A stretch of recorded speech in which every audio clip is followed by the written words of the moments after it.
First of all, I'd like to also acknowledge Mark O'Connell, my colleague on this work, and also members of our grower advisory group who've given us some good tips and hints on how to go about this work. So as you know, my colleagues here at Tatura have been experimenting with all up, there's 36 training system by tree density by rootstock combinations for growing the blushed pear cultivar, ANP 0131, which is known as the Deliza pear. So the question we want to answer is how profitable is it to grow these pears in a modern high-density orchard system? And to answer this question, we've built a discounted cash flow model in Excel with the at-risk add-in. Now, that white box is the Excel spreadsheet, and the beauty about, because we don't know the future, the beauty about using at-risk is you can have views about certain key important variables that are going to determine your outcome. And so those risky variables there are price, yield, packout and water price. And so at-risk allows you to take a range of what you think is possible in the future into account to produce an output. So the output is not just an average, it's a range of possible outcomes given the assumptions you've made. When we first built this model, what we needed to do was to base it on some realistic situation, and we did it for what we thought was typical pear production system in the Goulburn Valley here, and that was a low density system of Packout pears. And we worked closely with a case study farmer to look at this system, and we found actually that it wasn't very profitable with the prices that we'd seen historical prices we'd seen since about 2008. And we found that those prices had to be about 30% higher than they had been for that system to be profitable, even taking the fact, even if you assumed all costs of establishment were sunk. So, and when you did look at the prices, they had to be 20% higher than they had been for that system to be profitable. So you can see why we want to look at new systems with new pear varieties and different planting systems. So today I want to particularly talk about the results for the new planting of ANP 0131 on dwarfing Quince rootstock, trained on open Tatura trellis, and at a planting density of 2,222 trees per hectare.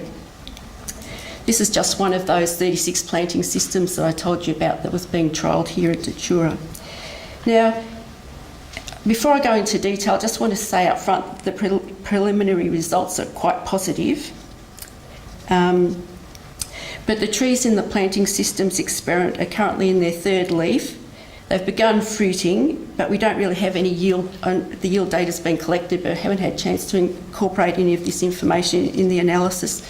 So the results here rely on certain assumptions, and they're preliminary, and the assumptions are based on, checking the literature, looking at grower case studies, and also on judgment. And of course, they'll all be subject to critical review before we publish any of this work at the end of the year.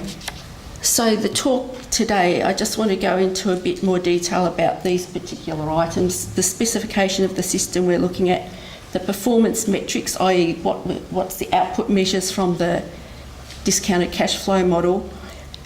We'll look at the assumptions about establishment costs and those risky inputs. I want to focus mostly on yield expectations, price expectations and pack-out percentages, because our original work showed that those things are the most influential in determining the overall outcome.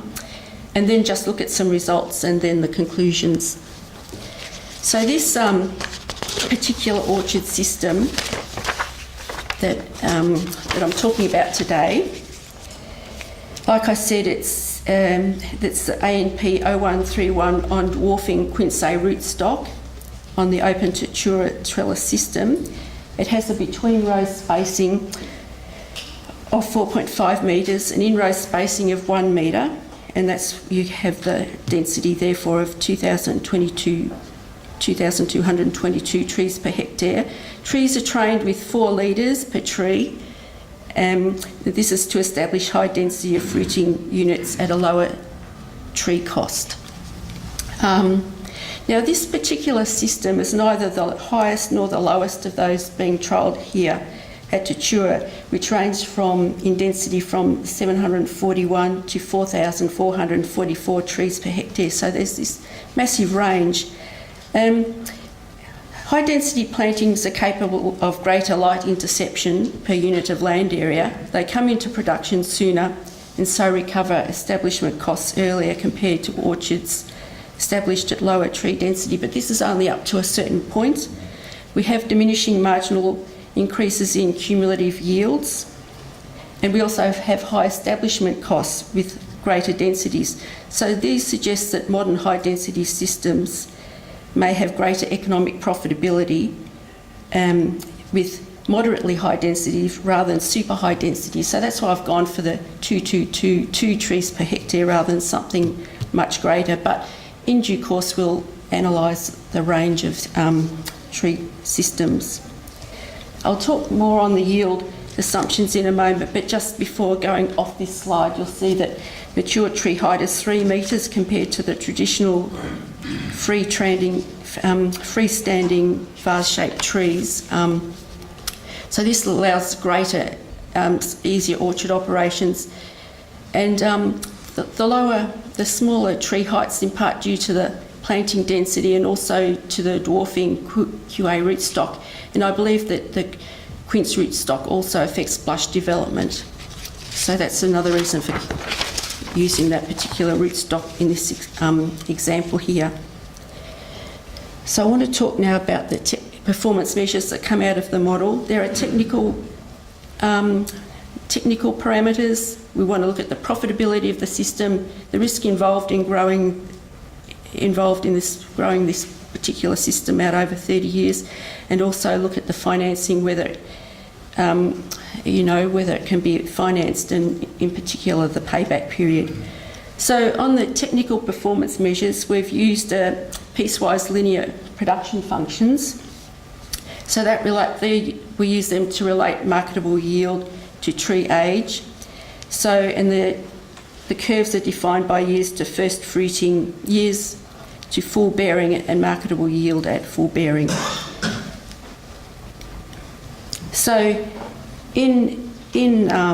with the high density system we're looking at, it has commercially acceptable yields from the 3rd year rather than from years 4 or 5, say from a more traditional system of low density packhouse. And overall, we're assuming the yield potential per hectare is higher for the high density system. We've set that at probably conservatively, it's yet to be known, at 57 tonnes per hectare compared to more like 42 tonnes per hectare for a lower density system. As far as profitability goes, we're using the net present value criterion. So that measures the system profitability and risk over a 30-year time horizon. So this is the discounted sum of the stream of annual benefits, less establishment and variable costs over those 30 years. A profitable investment is one with a positive net present value for a given discount rate. And we've used a discount rate, a real one, which means taking out inflation of 4.3%. So that's based on a cash rate of 6.5% and 2.2% for inflation. And I'm going to go faster now. And risk, because you don't know the future with certainty, we need to specify distributions for our risky inputs, and therefore the outputs, the net present value, also has a distribution about it. And the payback period, so we'll use that to look at the financing. Establishment costs, $51,500 per hectare. It includes ground preparation, trellis, drip trees, and actual planting. Don't have any netting included in this for the sake of argument. This diagram just shows you what happens when you do this is an example of one of those what-if scenarios. With that risk, you can run the model hundreds of thousands of times, and each time it'll draw, for example, a yield from a distribution, so you can get variation over time. And the distributions used in here are taken from the Pome Fruit Industry Business Analysis Report published by APAL, so they're reasonable ranges. Packout, we've assumed a 90% packout of Class 1 and Class 2 fruit, with a range around those. And also we've done some, with the at-risk in building correlations, so if you've got more of something else, you can specify you must have less of something else. So we've got a correlation between Class 1 packout and juicing. The fruit price, these are prices at point of market. There's historical prices, like I say, published that you can get from the business report. What I've assumed here is that these fruits, for the sake of argument, are getting a 30% premium over the Packhams. I know that the prices, there's a club system going, so to some extent there's supply control and you can command a price premium. I've chosen 30% because just looking at the price of Corella relative to Packhams, conservatively thought something similar would apply here, Corella being a parent of the ANP fruit. But I'll be interested to see the results of the market research in Asia to see if there are any premiums for these sort of fruit.